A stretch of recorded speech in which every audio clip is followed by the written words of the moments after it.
Cassidy Larsen, welcome to the Inqua podcast. Thank you. Great to be here. And where are you calling in from?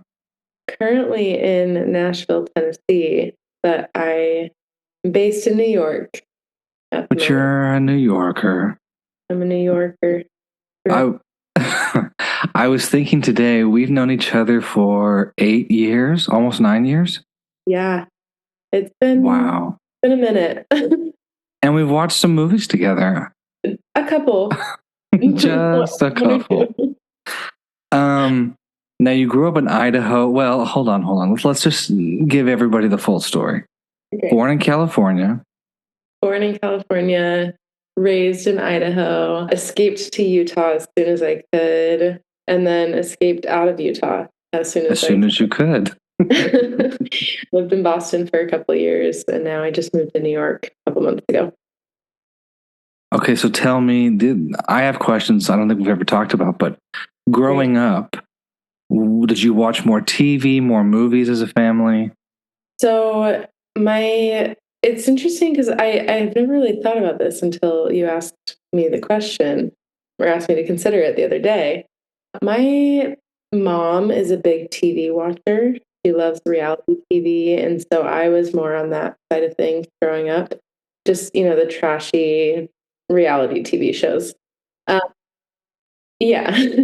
My dad is much more of a movie guy, and he is a rewatcher. He will rewatch like the classics like Indiana Jones, Back to the Future, all of those. And so I feel like the older I've gotten, the more I've been a movie person over a TV person, which is strange for me. But yeah, I think growing up I was watching a lot of TV and didn't really have a refined palate, I would say. I think I've grown. It's all just different, right? Nothing's better or worse. Well, to lie. There are things better and worse.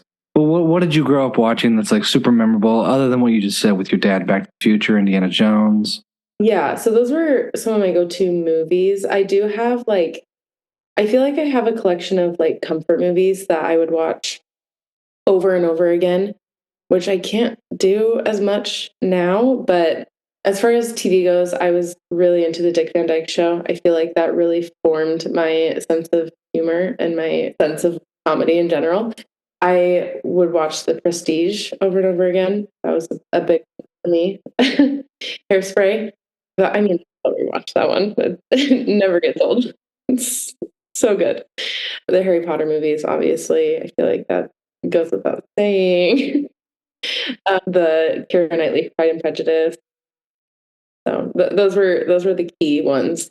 And Charlie and the Chocolate Factory, which shout out to the new one. I haven't seen it yet, but I've heard great things. So the Johnny Depp Charlie and the Chocolate Factory, not Willy Wonka. Yes. Yeah. Oh my gosh. I was saying maybe it says something about me as a person. I was hooked on Johnny Depp as Willy Wonka. Look, he did a great job in doing whatever he was going to do, and it's memorable, whether you love it or hate it. I'll never forget. How often do you watch movies? I mean, all the time. I watch at least a movie a week, but usually much more than that. I'm an AMC A-lister, so I'm there quite frequently. But one perk of working remotely is that if I'm just doing busy work at my computer, sometimes I can throw a movie on in the background. So I feel like usually I get at least a movie in every other day, the very minimum. Okay, so we're not going to share this podcast with your boss. Yeah. They're probably watching them too. We all know. Well, let's talk about Christmas, holiday, December movies.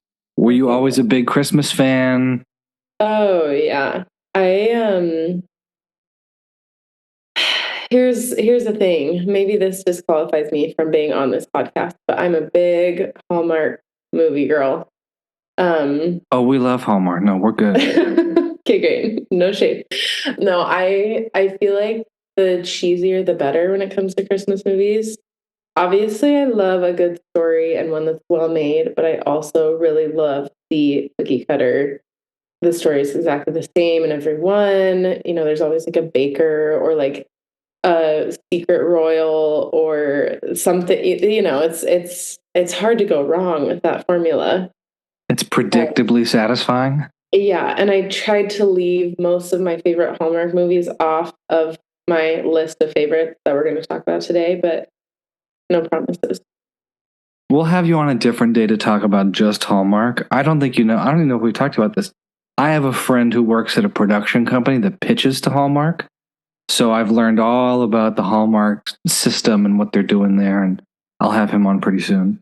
Okay, great. Well, if you can get me as an extra on one of them. We'll work on that. Perfect. Well, kick us off. I don't know if you want to go 5 to 1, 1 to 5, but what's your first Christmas, December holiday movie you want to talk about? Let's go 1 to 5. The Holiday. It feels like the obvious choice, right? Classic. Yeah. Classic. Am I just chatting about it? Do you want me to just go into why I love it? Go into why, yeah. Why do you love it? When did you first see it? What's the reason it's connected with you so well to keep watching it? All right. Well, I first saw it probably shortly after it came out. I'm the youngest of 4 siblings, so a lot of what I watched was like my siblings watching movies. So I remember my sister bought this one and I stole it from her immediately after she bought it, and I would watch it like again on repeat until I got sick of it. But it's like the perfect movie. It's got 4 incredible heavy hitters as the leads. I mean, I know you're familiar, but Jude Law, Cameron Diaz, Jack Black, Kate Winslet, all like incredible talents. So, I mean, just that alone, a recipe for success, in my opinion. The music, like the score and the soundtrack, both so good. I think this was actually the first time I heard the song Mr. Brightside, which is embarrassing for me as a self-proclaimed music person. But however you meet it, however you get to hear it. Yeah. However, I found the light and it was the Holiday. So that feels like a big deal. Yeah, it's just so good. I don't even know how else to explain why it's so good. Just that like there's no movie that gives me like the warm fuzzy feelings of Christmas as much as the Holiday does. Yeah, I just watched it. I want to say it was last week. I love it so much, and this was the first time I realized Hans Zimmer does the soundtrack, which blew my mind. I don't think I even realized that. So that it makes so much sense. Mr. Interstellar, Last Samurai, and he's like, you know what though? Hold on, let me do the Holiday real quick and blow everyone's mind. And not only is he going to do the Holiday, but they're going to give Jack Black the credit for the music.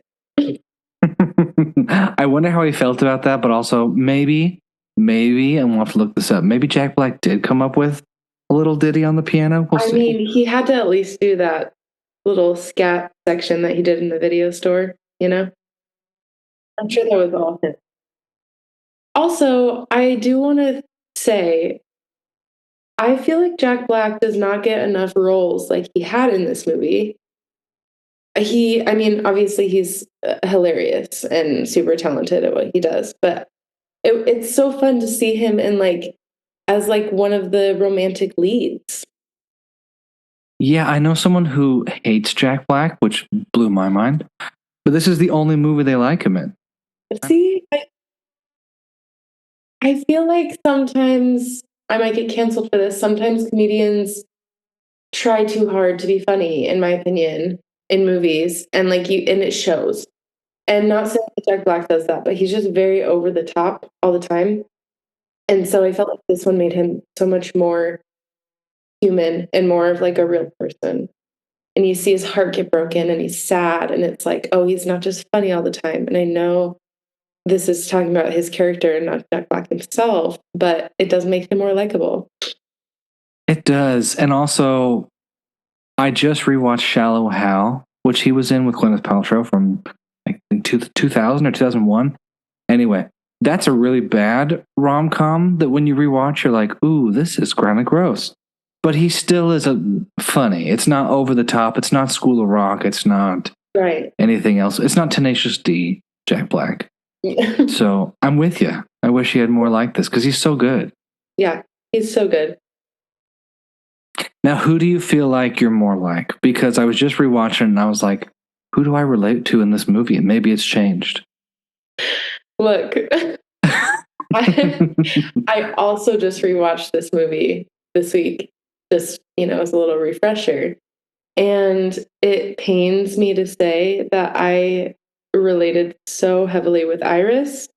Not because I don't think Iris is great, because I do, but it hurt me a little bit how much she was like simping over this really idiotic man, because I've been there. And I said, "Oh, I've felt these feelings before." It And hurts when you see yourself in a little of both, but yeah, once you relate with Iris more, it does. It does hit deeper. It hits so hard.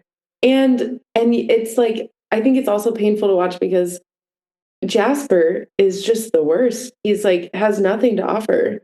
He's not even that good looking. And yet here she is. Look, she's living in England. For England, he's pretty good looking, Is he? He's got straight teeth. Maybe. I mean, Ed okay, Sheeran or Jasper, maybe 2006. Who are you going for? qualities, but it's tough. I'm just saying, I've been in her shoes, and as much as I hate to say I'm an Iris, I think I'm an Iris if we're comparing. So when are you coming to LA and befriending an old Jewish filmmaker? I mean, I would. I'm not against it. That'll be next Christmas. Christmas. I'll aboard my plane right now. No, I would love to do a home exchange though. I don't know if people would be down to share my apartment with 3 roommates, but if that is ever the case, I do think that would be really fun. Yeah, that was one of the takeaways that I had while watching it this time was I wonder how many more people tried to do home exchanges after watching the movie. Everyone wanted their own holiday, right? Well, does that concept even exist? It does. Yeah, I've known people who have done it. There's like a couch swapper or like a rental home for rental home if people have summer or winter homes. Right. So yeah, I've known people who have done it for a couple weeks to a month. This is great information to have. Next year is your year. I know what I'm Googling over my Christmas break. There you go. The holiday 2024. I'm ready to live out my holiday fantasy. Okay, so solid first choice, beloved by many, hated by some, but not us. What's the next movie on your list? The next movie is a holiday classic, Chasing Christmas from 2005. And you probably haven't heard of it, but correct me if you have. I was about to say never heard of this. Most people haven't. I even was talking to my sister about it, and she's never heard of it, which is crazy because I watched it religiously every year from like probably 2005 to like 2017. Wow. So I don't That's know. Pretty yeah, I don't know where she was during that time, but here's the thing, it's not a great movie. So she was taking Christmas naps every year while you were watching Chasing Christmas. I think so. It's a made for TV movie. I will give you a rundown of the plot. It does have Leslie Jordan in it, rest in peace. Tom Arnold, he's not really in a lot of stuff other than Christmas movies, I feel like. But I want to say he was in True Lies with Arnold Schwarzenegger. Sure, that sounds right to me. That and a lot of Christmas movies. So this is just like starts off as your classic retelling of A Christmas Carol. Tom Arnold is Scrooge. Leslie Jordan is the ghost of Christmas past. And they're trying to get rid of this whole like Scrooge program. They're like, if it doesn't go well this year, you guys are axed. And the ghosts are like, oh no, we're going to get fired. But Leslie Jordan is like, I don't want to do this anymore. He's like this sassy little Southern man, just like he was in real life.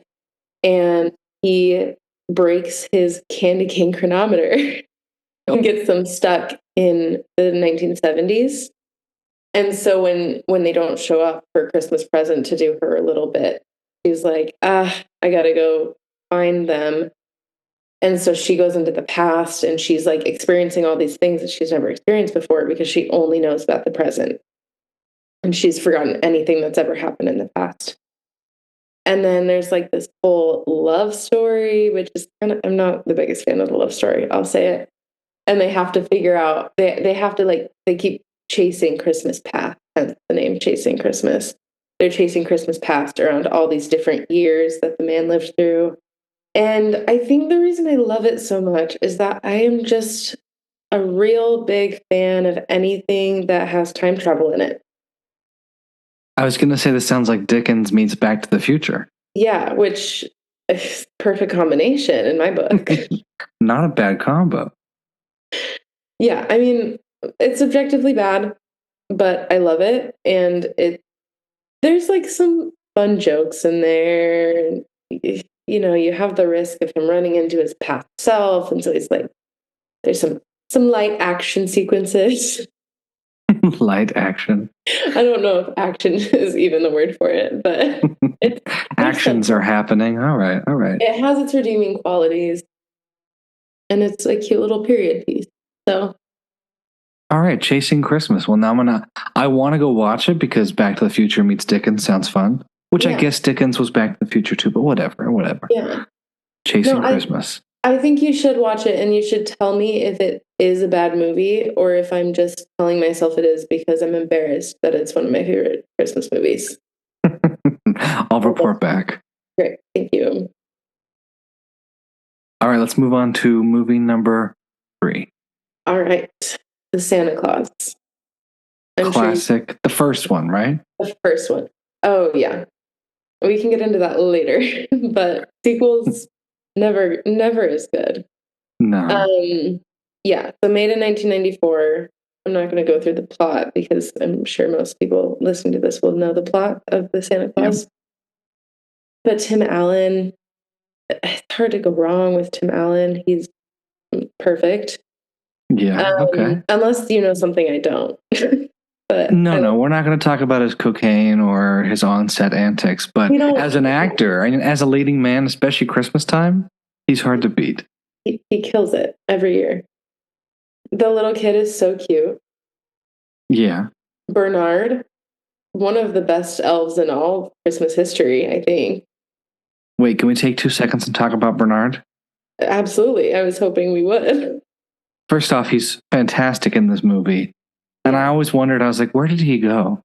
But you know what he was in this year, right? He was in something recently, and now I'm blanking on what it was. Please tell me. Oppenheimer. That's right. Yeah. He plays Robert Oppenheimer's buddy that comes and he's like, you can't drop the bomb, but you got to drop the bomb. I'm here. And he has his little Brooklynness, and you're like, that's fantastic. That's Bernard. That's Bernard for you. He left the North Pole and got a job with the Manhattan Project? The Manhattan Project. I've got questions about that job jump, but delivering a different kind of gift.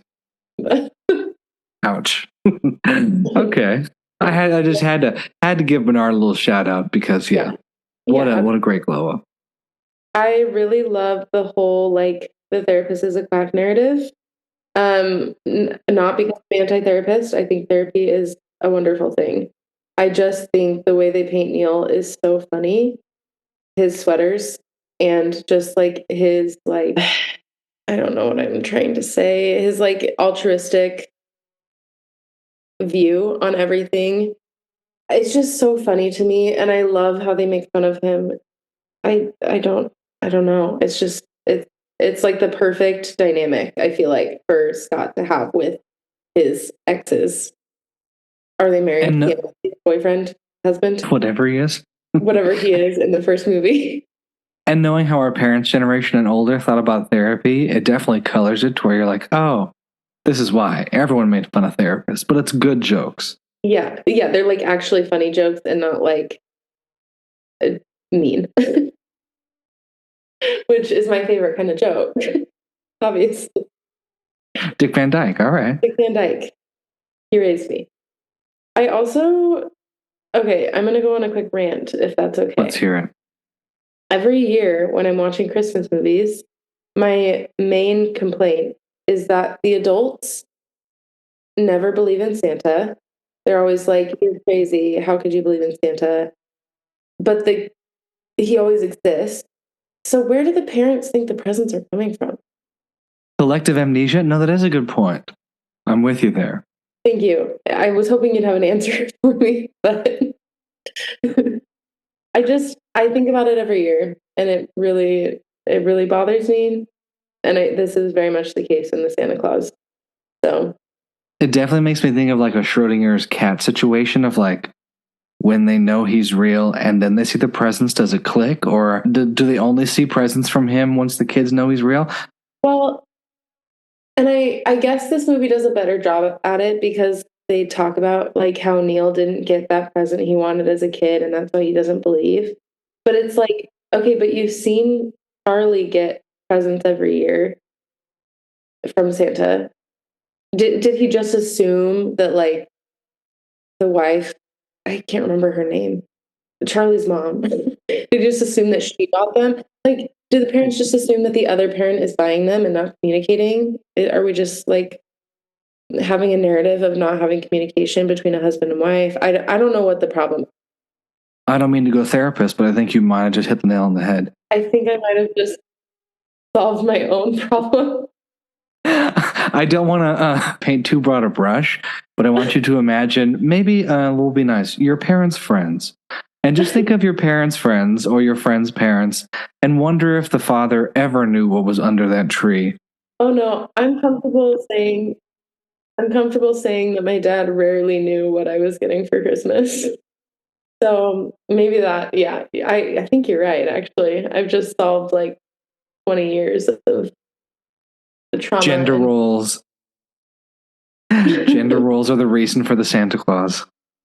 Now we know. I'll spread the word. You heard it here first. You heard it here first. I mean, it's a perfect Christmas movie. When's the last time you've rewatched it? I actually watched it like maybe 2 weeks ago. Anything pop out? Is it just warm and fuzzy again? It's warm and fuzzy. I also really love how they portray the North Pole and like the world of Santa Claus, because I feel like so many times you watch these movies and it's like so over the top, or like the CGI is so bad, or like it's just like not believable. And this one, I feel like it almost is like, it's almost, there's still some fantasy to it, but it's like real enough that you can watch it with kids. And it's like, yes, this feels like a believable thing, but it's still like fun for adults to watch, you know? Yeah, that makes sense. It doesn't feel like a giant CGI nothing-scape where it's like, okay, Yeah. this doesn't exist. It does feel more grounded. And it definitely goes downhill in like the sequels. Like I think about the one where with the reindeer that like talked. I can't remember his name. And I don't know how familiar you are with the sequels, but there's a reindeer that talks, and that kind of ruined it for me.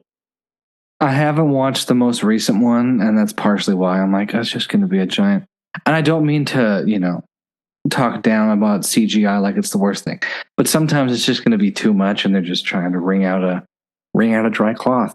And again, I feel like they spent all this time building this world and like creating the rules for their world, and then they were just kind of like, let's just throw in one reindeer who can talk. The rest of them, no. This one definitely can.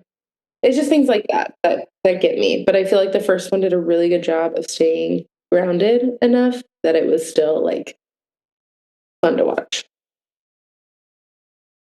The Santa Claus, solid number 3, Tim Allen. What about the next movie? What's number 4? Kristen, have you seen Holiday in Handcuffs? Is this like the holiday special from 50 Shades of Grey? I mean, No? Okay. okay, are you familiar with Melissa Joan Hart? Yes, of course. And Mario Lopez, I'm assuming? Yep.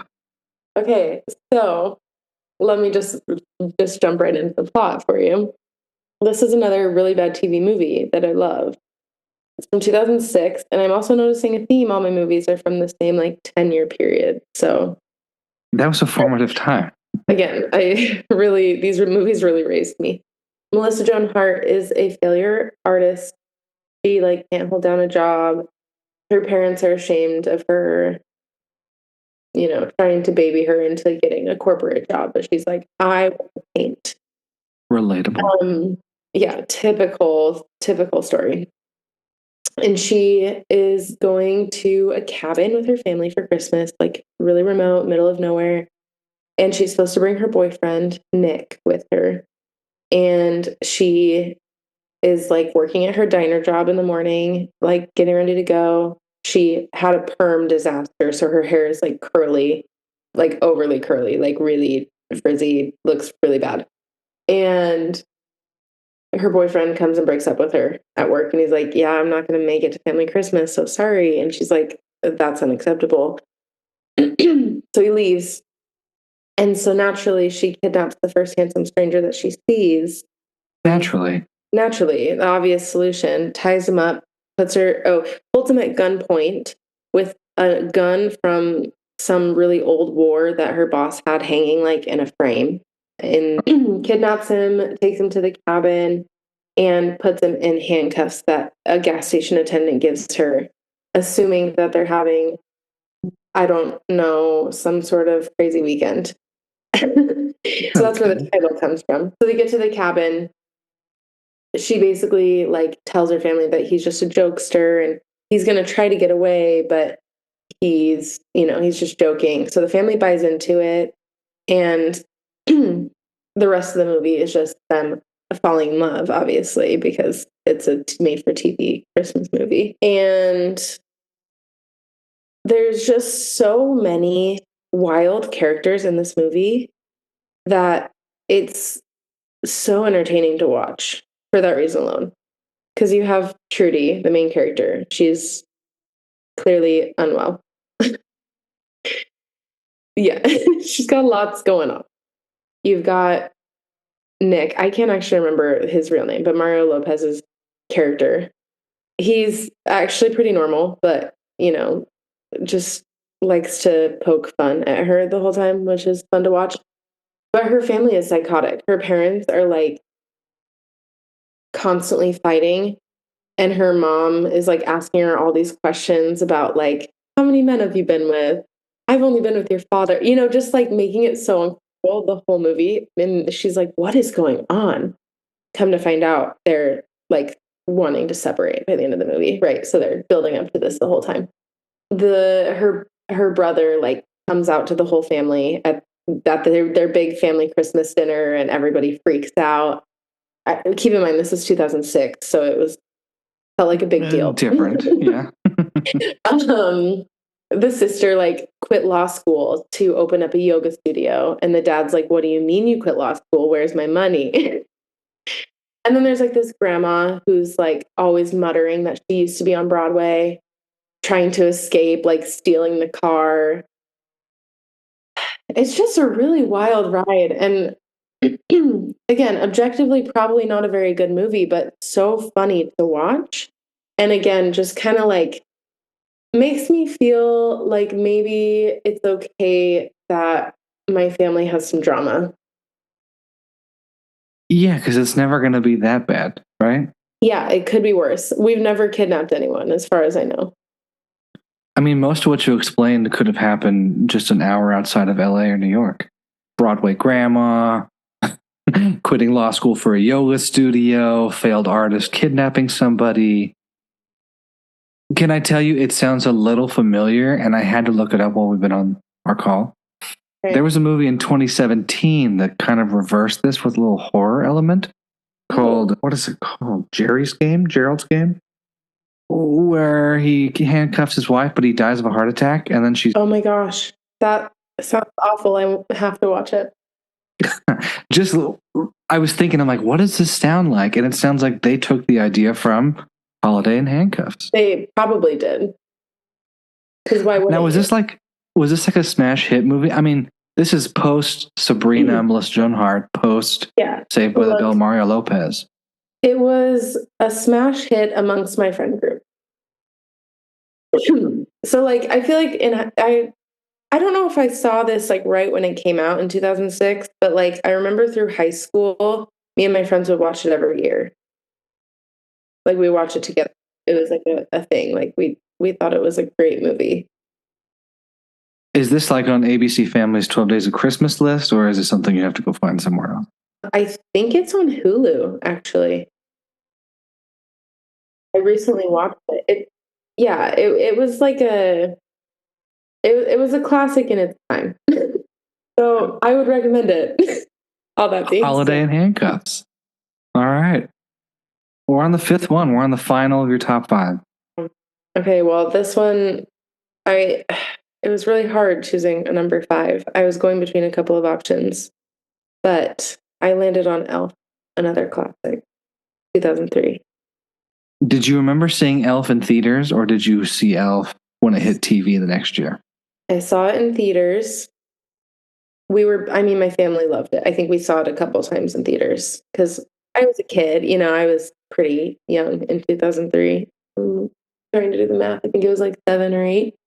So of course it like hit all of the things that I wanted to see in a Christmas movie. And it's another one of those that like is fun for parents to watch still. Like there's enough jokes that like kind of go over kids' heads. So we had a fun time with that. And it's one that I've watched, I think, every Christmas since then. It's stayed in the rotation. Yeah, I think you're right. I think I've done the same thing. Yeah. Now I have to ask you, because this was on Joe's list too, so we talked about it. How did you feel about the Zooey Deschanel, Will Ferrell chemistry? An interesting question. I don't know if they really have any chemistry, realistically. There we go. Yeah, but it's whoa. For some reason, it still works. Like again, I think it's because it's like more geared towards children that like it doesn't feel bad that they don't have any chemistry. It's just like a sweet little story. And you don't really see them like being in love per se. You see them like going on a date and Will Ferrell being in love. That's a good point. That's good. Really happy, but you're not like watching their like romance really unfold throughout their whole time dating and getting married. It's just like you see them like in their first few dates together and then you see them married at the very end. So I don't know. Yeah, it's not the central conceit of the movie, which helps it. Yeah, I don't feel like it ruins the movie that they don't have chemistry. Because there are movies that I feel like it does ruin the movie for me. What were your favorite parts about the movie then versus now, or the same? It's hard to remember what my favorite parts were as a child, but some of my favorite, the children love the book, is something I quote really way too often, even today. The claymation part or the stop motion, I don't know if it's actually claymation, but the like callback to Rudolph. Yeah, to the old Burl Ives films. Yep, Rudolph, Frosty.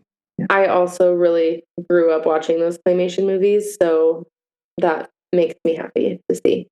The snowball scene makes me laugh every time. Him just hurling like hundreds of snowballs. It just doesn't make any sense. And I love things that don't make sense. And I love hearing everyone singing really badly at the end.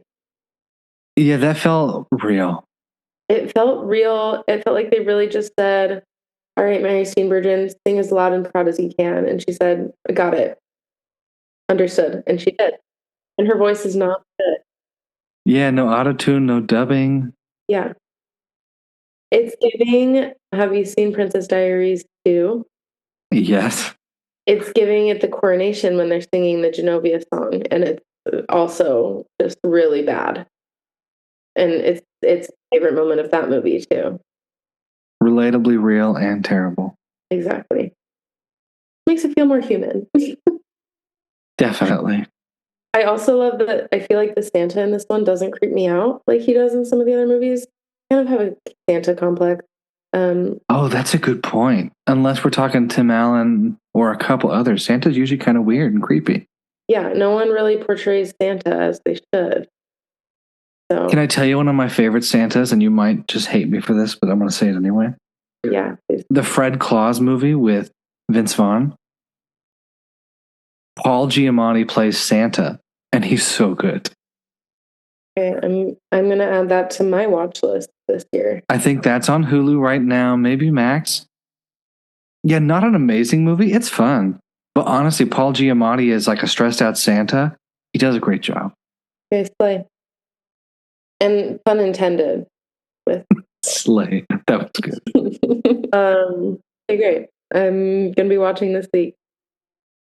What else do I love? I think it really captures New York in a great way. It's like realistic, realistically gross and dirty, and like it shows people being like just how they are in New York, but it also again has that like childlike wonder of experiencing New York for the first time, which I mean, I am still new to the city, but I still feel that wonder every day. Walking So around like Blood of the Elf.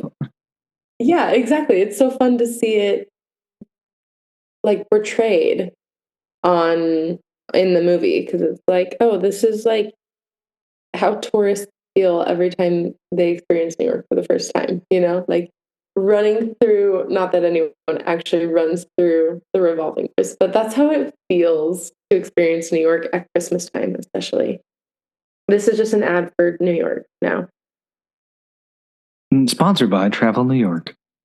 Sponsored by Travelocity. Kidding. Don't put that in. Not yet. Okay, I have to ask you, being an Elf fan, have you watched the How Did This Get Made on Netflix about it? No. I told Joe the same thing, but you have to give it a watch because it's one of those stories of like the studio wasn't sure about it. They really didn't want it to get made, which is made evident by the fact they released it November 7th. Right. They weren't even putting it in December. They're like, well, who knows who's going to see this? Here you go. It's like when Disney did Haunted Mansion in like July, and they were like, well, no one's going to want to watch this in Halloween, October. But one of my favorite fun facts is Wanda Sykes is supposed to be in it as the manager of Gimbal. Okay, so you know that one. Yeah. Most of the extras are just people of New York really walking around and getting pissed off by Will Ferrell. And that's what I mean. It's so real. So real for that. It is real. I guess there were a bunch of accidents in the Lincoln Tunnel when people saw Will Ferrell running down the street as a elf and like full on got into car accidents because of it. So it really adds up to make it a really special film. Incredible. I also know, this is another fun fact that I know, they handmade in Gimbals, all the decorations. They made those like by hand, and it took them like days and days. And so they only had one take to do that scene where there's like the fight and all the decorations get destroyed. Just things like, it's just like such a crazy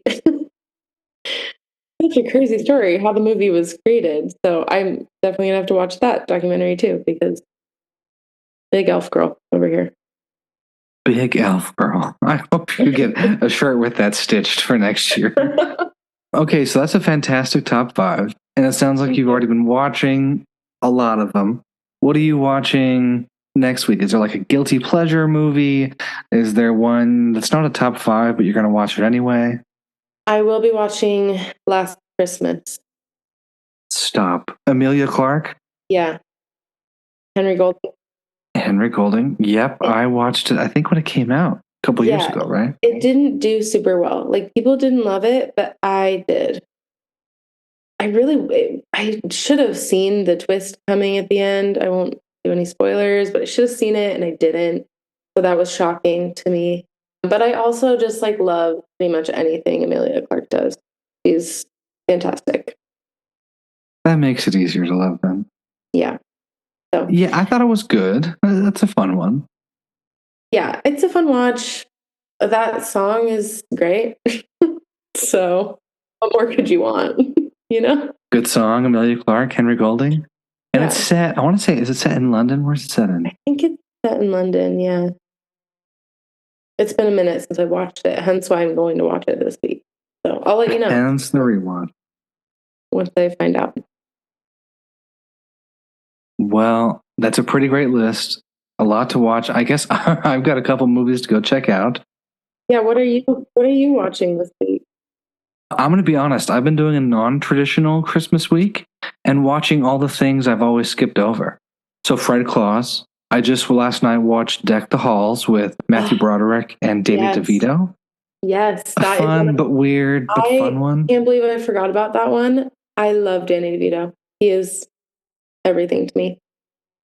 Are you a big It's Always Sunny in Philadelphia fan? No, I've never even seen it, but I did just go see the show that Danny DeVito is in on Broadway last week. So okay, so you're seeing a higher class show than It's Always Sunny. Yeah, just maybe a little bit. But nothing against It's Always Sunny. I just haven't sat down and watched it. But maybe I should because, like I said, Danny DeVito. His character in It's Always Sunny is like the unhinged version of Buddy, Matthew Broderick's neighbor in Deck the Halls. Okay, well, it sounds like something. Almost the same. Count me in. Yeah, it was a good one. What did I try to watch? Oh, the other Tim Allen, Christmas with the Cranks. That was a little Christmas propaganda for me. I only made it like a half an hour and I had to shut it off. It was a little bit much. That's another one that I really like, but that's interesting to know that you couldn't make it through. I think having a partner who didn't celebrate Christmas for so long, sitting here and watching it a little bit with that lens, I'm like, ooh, wow, the whole entire neighborhood is turned against them for not celebrating Christmas. That's a little weird, right? That was a little harsh. Just a little bit. The melting pot ain't so hot. So, well, I'm glad I didn't put that in my top 5. You're with family. Is there anything that you guys are all going to watch together that you just can't wait to snuggle up and watch? Well, we actually just today watched the new Home Alone, Home Sweet Home Alone, I think is what it's called. I don't know how new it is. I didn't know it existed. It was interesting. Interesting. Home Sweet Home Alone. Who plays the kid? I'm not familiar with the actor, but it's got like Ellie Kemper in it and some other people that I recognize but don't know the names of. Yeah, this must have gone straight to streaming and I have never heard of it. It's on Netflix, so it's there. Give it a watch. It was good. I felt like it paid homage to Home Alone really nicely, but I feel like they made the villains much more likable, which made it really hard for me to watch them getting beat up. I mean, the first one's just so good with Joe Pesci. Yeah, it's hard to beat. So, but they did a good job. Add it to A-list. Maybe not my list, but add it to A-list. It will get watched at some point in the next few years. Well, Cassidy, thanks for coming on. Thanks for talking about your Christmas movies. Thank you. And we'll definitely have to have you on for one of our topic roundups or another holiday or just to find out what you're watching. Look, if you ever want to talk about Dick Van Dyke, I'm your girl. All right. Dick Van Dyke episode. You're signed up. That's great. Talk to you soon. And Merry Christmas. Merry Christmas.